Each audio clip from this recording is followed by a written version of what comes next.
Hello, everybody. Thank you so much for joining me on this early Saturday morning, depending upon where you are. It is a beautiful day here in Morgantown. It's supposed to be actually in the 80s again after we've had a little bit of a cold stretch. So that's pretty exciting. So I'm going to go ahead and just give you a quick overview of what these trainings are going to look like. I am going to do these regularly, and depending on the participation, it will determine how often. Practices I show you today are things that I do every day. It has become just part of my morning routine, part of my daily habits. That is what's needed if you are someone that is high anxiety, got a lot of stress going on in your life, find yourself, running really high and then crashing, all things that we're going to kind of filter out and sort out why that's kind of happening right now. But the key with this work is you really need to go slow. So the reason I am only showing you a few things today is because if you open up too much, if you are somebody who really wants to work on your stress and manage, as we're always told, right? It's not really managing our stress. We are learning to regulate our nervous system. And that is ongoing because our nervous system, think about it, minute by minute, second by second, probably, there are things changing. The things we see, the things we smell, all the sensory information, it comes in, gives our brain information. Is this safe? Is it not safe? And that perception is not always reality. And so, again, this is all kind of wired into our nervous system. So I'm a little obsessed about sharing this because I spent nearly 50 years, no, I did spend 50 years of my life not having a clue about any of this.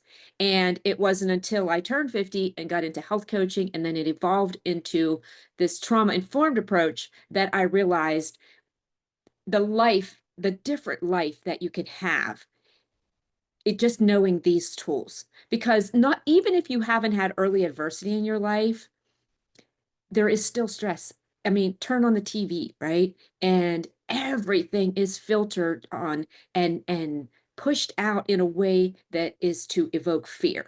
And as you're going to learn today, there are reasons for that. So let's get started. I'll get off my soapbox here. Hope you have your favorite beverage. You're going to need a notebook and a pencil or something to write with. It's really important that if you're going to take part in this, you go full in.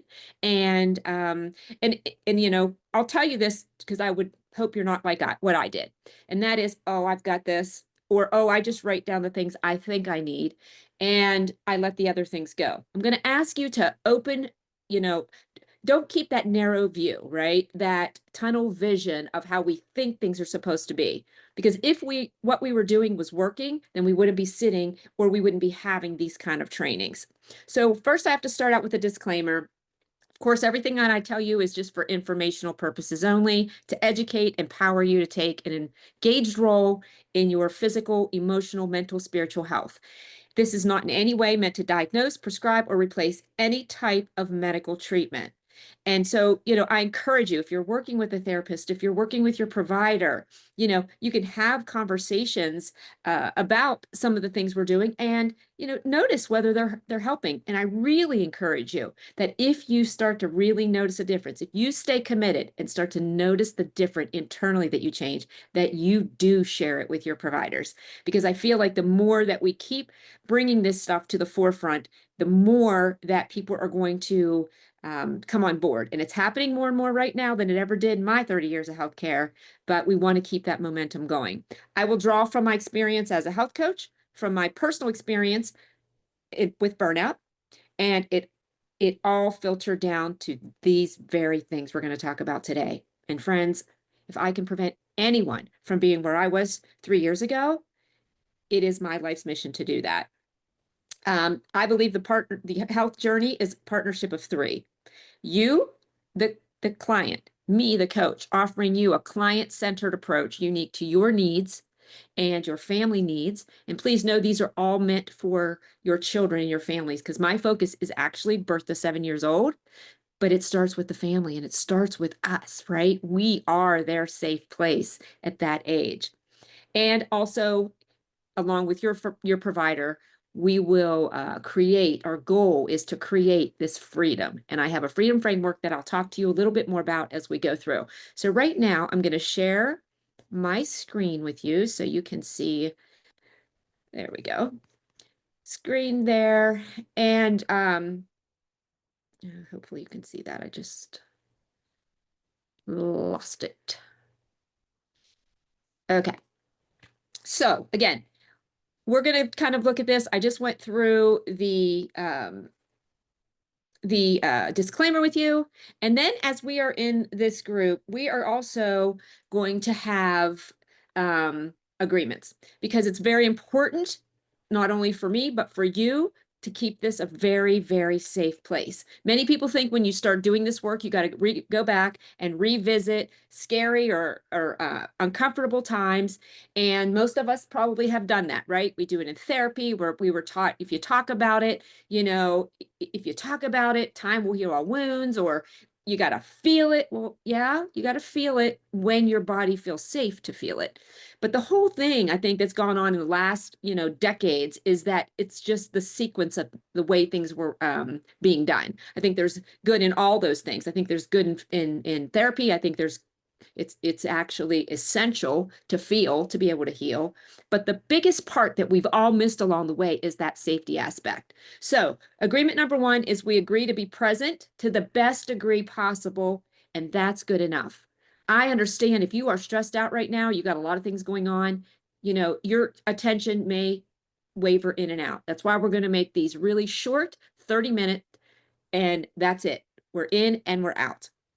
And actually, after today, this will be a prerequisite to anybody doing further trainings. We can probably get the trainings done in even 15 minutes or so. But I wanted to get this initial information out to you guys first. So again, it's good enough. If you're used to holding yourself to a standard of perfection, I am going to implore that you let it go. We want to strive for excellence, but perfection is not attainable, okay? We will not hold ourselves to this standard of perfection, because we're going to simply start with what we can do right now in this moment. We're going to agree to personal responsibility, meaning that we are responsible for what we do or don't do. We are responsible for what we say, how we make people feel, or our reactions. And this has got to be a safe space. So there is no room for blaming others for our moods, for our problems, for our reactions. It's no space for saving others. And I'll bet you a lot of us in here are fixers, right? This is an agreement to enjoy the journey, the experience, and just be responsible for you. For once, you can just focus on yourself. We want to keep it safe, so we're not going to go into any heavy stories. We will talk. If I bring up things, it'll be very high level examples, but we're not going to get into stories that can be reactivating or alarming to other people. And it's not necessary, guys. It's not necessary. Things will naturally come up when the body's ready. It is not needed to go diving into some deep, dark secret. So we want to keep this safe, stay out of the past and its stories. And finally, we want to agree to take direction and not give advice. We're here to learn. So in direction, it's me giving you information to empower you and to and get you to engage in your own personal journey. It is not me telling you what to do.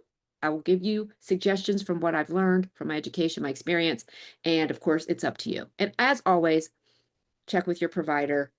This information and these 5 agreements specifically were adapted from Trauma Healing Accelerated, which is where I did my biology of training, biology of trauma certifications. Now, believe it or not, stress is a gift, right? And we're going to learn today, what is the gift of stress? What is stress versus trauma? Understand that not all stress is traumatic. Learn the cost of stress. And of course, our main goal today is about regulation. Sorry, I got myself a little sidetracked there, which is very common, remember. Give yourself grace. Okay. If you guys are being introduced to this for the first time, I want you to really approach it with curiosity. Hopefully you guys remember Curious George. And I found this and it's really cool. George was always very curious. And that's how we want to approach this. Not a place of self-deprecation or, like I said, blame and shame. We want to take personal responsibility for how far we've come, regardless of what we've been through, regardless of what maybe other broken people or life circumstances had to offer us. And inside this box is your life right now. But we are going to look at an opportunity to get out of that box.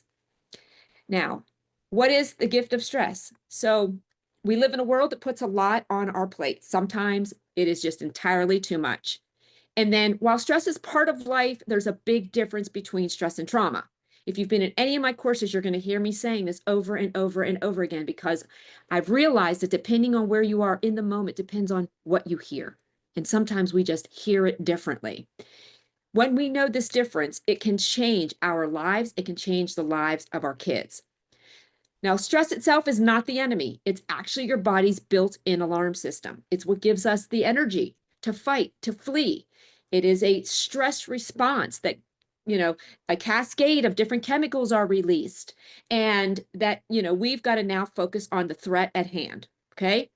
And so after that threat passes, or that challenge passes, ideally, your body should return back to a place of balance, a place of homeostasis. And your blood pressure should kind of come back down, because all these things initially are going to happen, but just because of the stress response, right? Your heart rate's going to increase. You're going to get more energy that's pushed out to your arms and your legs so you can move in case we got to run from that bear. You can see people's eyes widen. You can see pulse rates, of course, increase, flushing, sweating, all kinds of various things that can happen. And once we understand what our response is, that's when we can kind of change. We'll know what state we're in and then how our body reacts. The way you respond to stress, it depends on your energy levels. And when we have been stressed for decades to a place of toxic stress, then it is impairing our mitochondria, which is our, it creates ATP and gives us all our energy. It's every cell of our body, and it is affecting us at a cellular level. So if you don't have enough energy, even the smallest stressor will be able to be activating to you. And if we don't have the energy to fight or to flee, then our body won't let us. And that's where we can see that collapse. We can notice overwhelm. Just think about a car, right? No matter how much, if you're in the car driving, no matter how much you push that accelerator, if there isn't any gas in the car, it's not going to move. And it's the same for you. Your body energy is so important and vital to your health and well-being. Trauma is different. So we've got stress, we're high alert, hyper vigilant. Maybe think about that hamster on the wheel, a real high energy state. After we have a challenge, even if it's good stress, even if it's something good like studying for a test or exercising, after we have that stressful event, then the body should come back to a place of normal, homeostasis. Nice blood pressure, nice pulse, nice respiration, so on. Trauma is a whole body experience, and this involves the freeze response. It is deeply connected to your vagus nerve, which goes from your cranial, the end of your base of your skull, down into your pelvic region. It innervates. This is called the wandering nerve. It innervates all the organs in your body. So you can see now, if you're in the freeze response, how it's going to affect all of the other organs, your immune system, your digestion, your endocrine system. Everything is going to be affected by this freeze or collapse state. What happens is that your body, your nervous system reaches what we call a critical line of overwhelm. So we got stress, we're going and we're going and we're going, but now we've been going for decades and decades and decades and decades and decades, and we've reached this high level of this critical line of overwhelm, and the body collapses. And you might find that you're one of the people like I was for decades who didn't even know it, who that's how you live life. You run. You got all kinds of things coming at you at once, and then there's a crash. whether you find yourself in bed depressed, whether you find yourself using all kinds of coping mechanisms, whether you find yourself trying to eat your way out of it, or have sex, or use Netflix or whatever, we're in this very collapsed and depressed state. The body is in a depressed state. And do you know what the number one drain on your capacity is? It is decisions, right? So if we can work things into our day that will eliminate or reduce the number of decisions we have to make, right there, we've got to win. Things like maybe packing lunches in the evening instead of having a crazy, insane morning. Meal prepping for your own self, so you're not worrying about that. Having a good sleep routine. We're always going to have things that pop up. It's not going to be perfect, but have a routine that is regular, repetitive, and predictable. This is what starts rewiring safety into the body. Trauma happens in two ways: too much at you too fast, or too little for too long. And when there's been maybe too much chaos, too much work, too much running around, you've got your schedule just crazy bonkers. And then too little could be too little safety. Maybe you had too little connection or support, and this went on for weeks and months and years. When the body doesn't restore back to that balance that we talked about, this is where we start to see long-term impacts on our health, our relationships, and even empathy. And you'll be surprised to know, which I won't get into it here today, that this starts in utero. Okay, this starts at birth. And watch my webinar, free webinar that I offered, and I get into that a little bit more, actually a lot more in there. Trauma is going to be, it is not the event itself. Many people think it's what happened to me, but that it isn't. It's actually what happened in your body. So you've got an implicit memory and explicit memory. Implicit memory catalog of everything that's ever happened in your life. And when something comes upon you that's new, or you come into a room, maybe your body's going to catalog back into all of the sights, the sounds, the smells, the touch, the circumstances, to see, is this safe or is this not safe? Okay. And that implicit memory is automatic. You can't overthink it. You can't say positive affirmations to override it. This is your autonomic nervous system. It's automatic. The normal survival functions for your body. Think your blood pressure, your pulse, your respirations. It's automatic.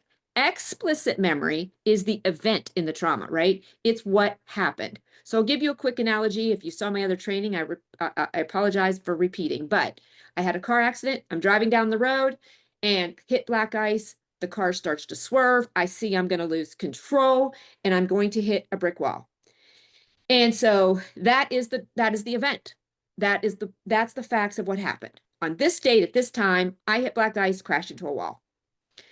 What the trauma is the effects that leave lasting imprints on your thoughts, your feelings, your behaviors, and your relationships. When I hit the ice, I felt the drop in my stomach as the back end started to fishtail. I saw my eyes widen. I white knuckled that steering wheel. I could feel my pulse and my respirations just exploding. It was absolute terror. It was terror. And I was helpless in that moment. And therein lies the trauma. Okay? What happened in my body. Because the effects of trauma that I mentioned are those lasting imprints that happen at a cellular level. So now, if there's a snowflake and I've got to get behind the wheel of a vehicle, if I'm not intentional in utilizing the tools that we're going to talk about today, I find myself right back in that space as if it's the same day and the same time. I'm white knuckling, and this happens while I'm driving frequently. If I have to drive in the snow, it's like, white knuckled. You feel all of the same emotions and the feelings and the thoughts that you had at that very moment in time, because implicit memory has no bounds of time. Okay. For a healthy stress response, we've got to build our capacity, and that's what today's event is about. So you can see the cost of stress. The cost is if it builds and it builds and it builds, we're going to hit that critical line of overwhelm. Why am I talking about this, especially when I focus on early adversity? Because early adversity is where it starts. This is where we get the imprints. This is where our nervous system is developing. It's where our child brain makes meaning of the things that happen in our life. And it is imprinted at a cellular level, friends. We are children walking around in adult bodies for the most part. There are 3 states of the nervous system, and today I'm gonna show you how you can track your nervous system. It's really important, but it's really important that you're going to just slow down and be gentle with yourself. So I want you to get your notebook and your paper or a pad to write with, and we're gonna start first by the first reset tool is learning to track our nervous system. Okay? How do we fix what's broken if we don't, if we don't know what's wrong? So we need to understand what our body is doing. So grab your pencil and paper. I just want you to take a minute now and just take a few calming breaths.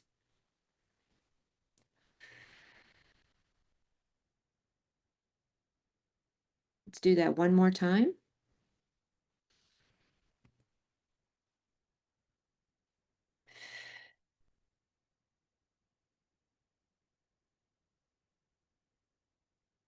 Okay. So right now, I want you just to notice any sensations or feelings that come up in your body. We don't have to label good or bad. Again, curiosity. Some examples I'll give you for myself right now. Like I feel sort of like this like drop in my tummy. That happens when I get nervous usually. I kind of feel some tension in my neck and sides of my head here a little bit. Pulse and everything feels pretty decent, but write down your experience in this moment. If it helps to do a body scan, just start at your feet, start at your head, and just work your way down, noticing any sensations, any flushing. Does your body feel warm? Does it feel cold?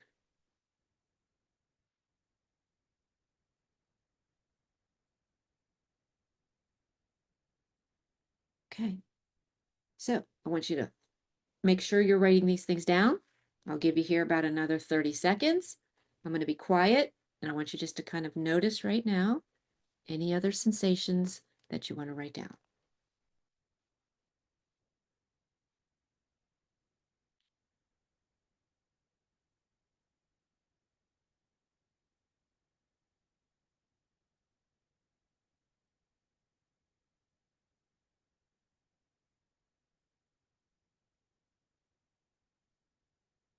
All right. That is your parasympathetic nervous system, okay? So ideally, today you're here and you're calm. And if you have to do this at another time, if maybe today's hectic for you, at least you're going to kind of know what to do. And that's the first step is just sit somewhere where you can get calm, even if it needs to be in that bathroom because it's the only break you get, okay? Just notice how your body's feeling, okay? And then write those down and then notice the pulse rate, all of the things that are happening, okay? Because now what we're going to do is see what it's like when we are in our stress response. So I'm going to stand up for this. I'll try to back up so I don't look so weird seeing part of my body. All right. So I want you to stand up right now. And you have 2 choices. You can either run around the room. You can, or I'll give you 3 choices. You can march in place. I want you to march as fast as you can with as much intention as you can, moving those arms, really kind of get it going. Or you can just do jumping jacks. And we're going to do this. I'm going to set my timer here.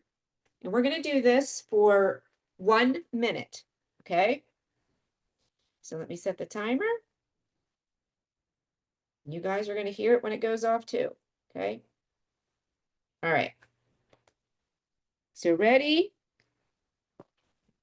Go.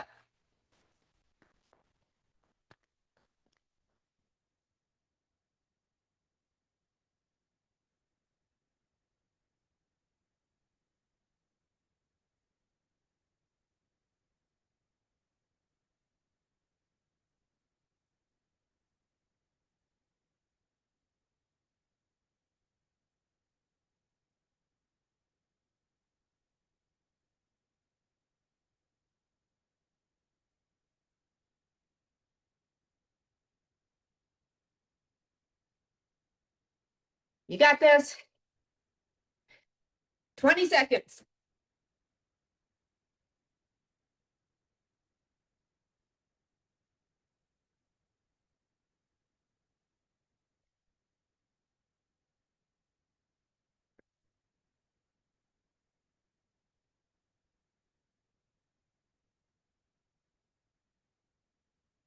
And that's my alarm.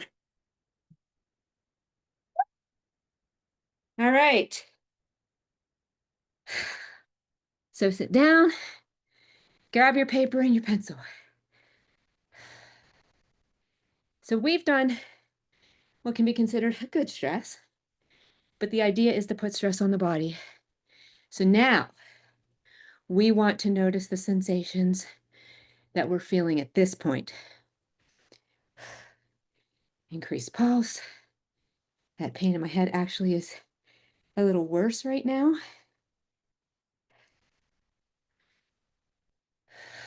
Breathing is definitely more shallow. Body feels warm. What are your sensations? Any tension? Tightening your jaw, clenching? Can you feel your feet on the floor?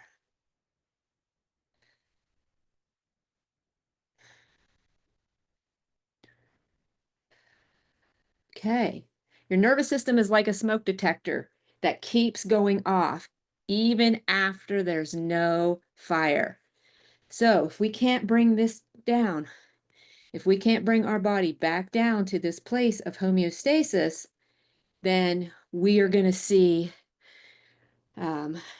how that can compile and compile and compile and compile and end up in this, hitting that over that line of critical overwhelm that I mentioned.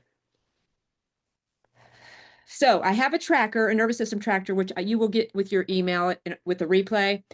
And it literally goes throughout the entire day. It's a lot. And most people, are not going to be able to do this every hour that's listed on there. If you can, that's great. We want to do it for 3 days. And what I had to do when I started, because I was in such a terrible state, I set my alarm for like 3 different times during the day, morning, afternoon, evening. And when it went off, I did my body check then. And I wrote down these things. And what happens is you'll start to notice a pattern. And then you'll want to change your times because you'll realize, oh, this ticked me, this set me off at work. Or, oh, I ate this and my goodness, did I feel awful? You'll start to notice patterns.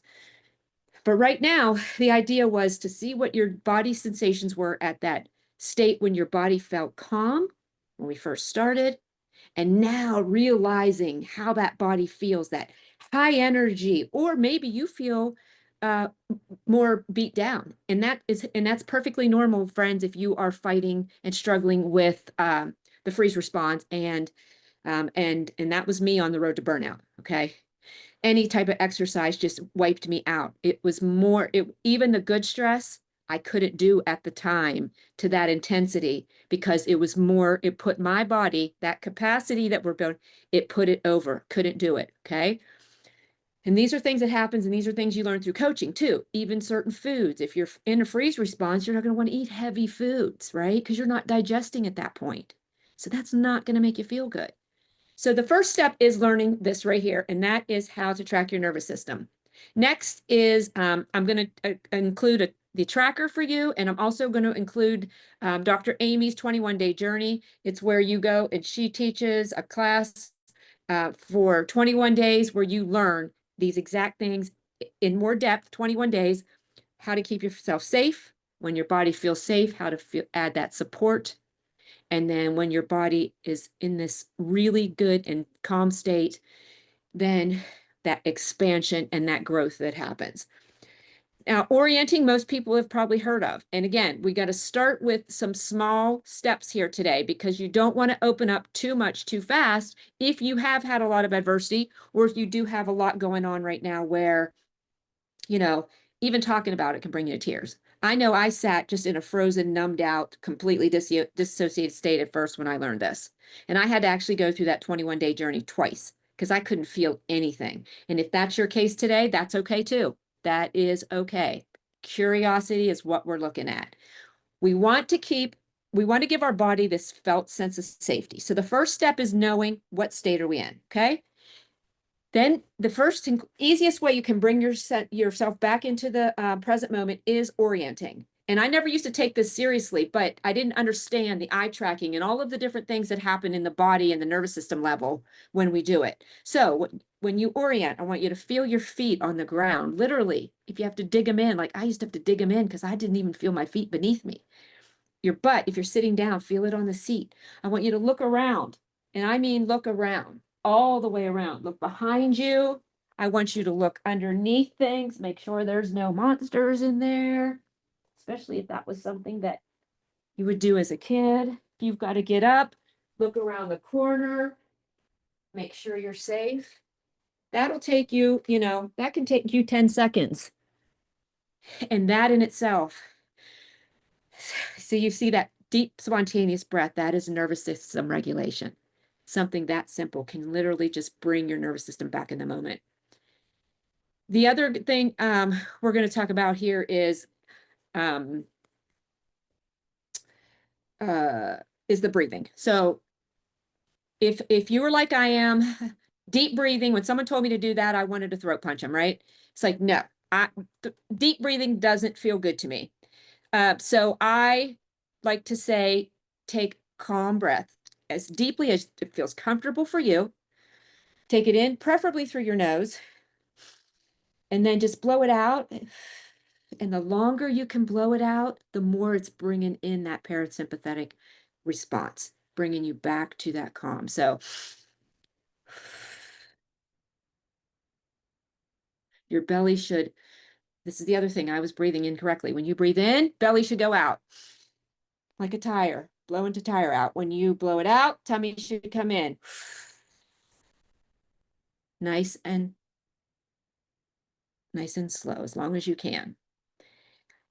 And when you are, the whole being here is just that we want to be orienting for our sense of safety, and your senses and all the stuff you're bringing in from the external environment is how we do it. Okay. You can pay attention real quickly to 4 things, or to something you're smelling right now. Okay. One thing you smell. You can do that 5, 4, 3, 2, 1, where it's 5 things that you see, 4 things you hear, 3 things you can touch, maybe 2 things you can see, 1 thing you can taste. That's just an example of it. And that if you take my mini course, I have examples of all of these things in there. But the bottom line is we want to bring our body, a felt sense of safety, and we want to basically de-stress. So I will wrap this up with a couple of things here. So we want to do orienting, and oops, skipped over one right there. There we go. We want to track our nervous system, step 1. So we know our states. Set an alarm a couple of times a day, see where you're at. Use the nervous system tracker if you need to, that I will provide, and do this for 3 days. See if you notice any patterns. Notice with curiosity. Again, the life we have now is in this box, but we're going to come out of it, okay? Once you start gathering, oh man, this is setting me off. Don't get a story. Just note it down. Make journal every night if you need to. Journal about what we're doing. Journal about this experience, okay? I want you to use the orienting for sure. Use your breathing. And then I'm going to give you one more that I use every single morning. And this happens before I even hit the floor. Okay. It's called the push away. And basically you want to hold your hands back. And when you start to push forward, you are pushing with all your muscles engaged, as if you are pushing a boulder in front of you. And just push, push, push, push out. Give it a second. Immediately I get spontaneous breaths with those. Those are a beautiful thing. And I do it in all 4 directions. I do it in front of me, same above, out to the side, and then down to the bottom. So I'm kind of going over time as I get worked up about this, and I want to respect your time. So de-stressing. First, we need to recognize the stimuli. We're going to do that by tracking our nervous system. Then we're going to understand, is there threat? Okay, what is that threat, and is it real or is it perceived? Is there really a threat in front of me that I'm in danger right now? Or after I've oriented, I realized that was just something that maybe came up for me. Okay, get curious. The response is going to be how we do bring ourselves back into the moment. Orient, grounding is a good one. If you just kind of stand on the ground, imagine you've got roots coming out of the bottom of your feet, grounding you to the foundation. The effects of this, okay, is the effect is going to be, we're going to start to learn how our nervous system is functioning. What are the alarms in our body? And then we set one small goal. Maybe your goal is just going to be to focus on tracking your system. Okay. And then later you're going to focus on orienting. But I want to give you those tools because if you are doing this and you start feeling sensations and it brings up emotions, which is very normal, which then brings up thoughts, which then brings up actions and coping mechanisms, you want to have something that can bring you back in the moment. Okay. Orienting, grounding, breathing. Okay. That's even more than the 3 reset tools that I initially talked about. And of course, the push away. And then if you're, for you, those of you are faith, if you are not, if you don't believe in God, then your higher power or the universe, it's got to be something bigger than you. Then of course we want to always, always include our faith. Okay. And last week in church, after I did this, it was funny because then they were talking about stress. And so I added it onto here because it was so cool compared to what I had listed. So the stimuli, they were saying, specify what the stress is, right? So that's what we're going to try to do. We're going to try to feel out, how much of this are we bringing on ourselves? How much is truly, just stress that's beyond our control? The threat. So hit there, talk to God. So in the moment, and I do this regularly now, is just say a small prayer to God. I need you right now, or I know you're with me right now. You're walking with me. You're not, you're watching over me and you are keeping me safe, whatever it takes in the moment. The response, how our body is reacting. Again, reach out to God, right? You can see where that's reach out to God, reach out to someone for support, okay? The effect is, of course, we're evaluating, which is what we're doing. Set one small goal in what they called soul care. That's what this is all about. It is well with my soul. Soul essentials. We're all here for a reason. And of course, scripture, stand on God's promises. And I actually have the promises of God that I carry with me everywhere I go now. And bringing the faith piece for me has been life-changing. And honestly, I spent years doing all the supplements, the exercising, the foods, the gut health, the therapy, all the things. And it wasn't until I surrendered that things actually started happening. God will still use all of these things, me, you, all of us as vehicles to a better life and to the life that he created for us. But we've got to like release the reins, right? So next steps, you can book a free discovery call. This information will all be in the follow-up email. It'll come to you in a couple of hours. You can catch the replay of my free webinar where I go into a lot of these topics we just talked about in much deeper. And then if you even want to go further, I have a mini course on how the ripple effect of early adversity affects our overall health wellness for decades and can lead to chronic illness, even death. Join my Soul Essentials Wellness community. The link will be in the email. And of course, you can follow my blog. And the last thing I want to say before I wrap this up, thank you again for coming. My apologies for going over a couple of minutes. But like George, right? We want to get curious. We want to start living the life that we were created to live. We want to take soul care of ourselves. We want to surrender. And most importantly, we want to create the life that we have outside of the box. Kind of like Curious George. Have a great Saturday, guys. And I would love to hear your feedback as to whether you enjoyed this. And I hope to see you guys in the Soul Essentials community. Have a beautiful, wonderful Saturday. See you soon.